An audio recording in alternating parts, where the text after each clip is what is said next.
Our other top story today, the fight to save a bankrupt clothing maker in our area. Employees of Hartmarx held a rally outside their northwest suburban factory today in hopes that their jobs will be saved.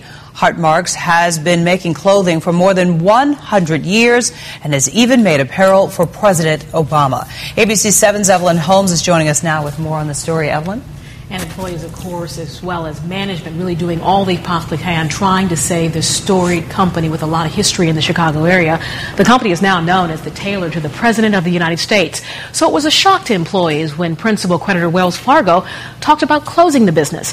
State Treasurer and friend of the President, Alexi Giannoulias, has stepped in, sending a letter warning the bank not to shutter Hartmarx, but instead find a more suitable solution that lets workers keep their jobs.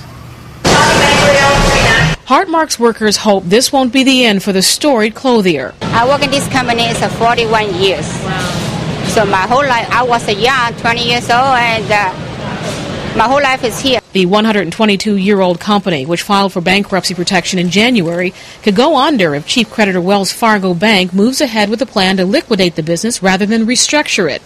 Angering some since Wells Fargo received $25 billion in federal bailout money and has requested another $15 billion to stay viable. We are the workers of Hart, Schaffner, Marx in Des Plaines, Illinois, and we're proud to make the very best suits in the country, are we not? Workers rallied this morning to save their jobs at the Chicago-based manufacturer. Hartmarx remains the largest menswear maker and possibly the only men's topcoat manufacturer in North America.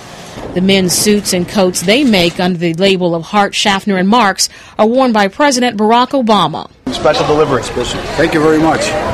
Obama suit maker and 46-year employee Wally Kuzman is glad a friend of his most famous customer has offered to help. State Treasurer Alexi Giannoulias has threatened to drop Wells Fargo as the money custodian for the Treasurer's office if they don't back off their efforts to close the plant. As far as the actual deposits they receive, they're not substantial, but they are the custodian for our $8 billion portfolio. Wells Fargo Bank declined to comment, citing confidentiality, but did issue a statement that reads in part, "We work with our commercial customers who experience financial difficulties whenever circumstances prudently permit it.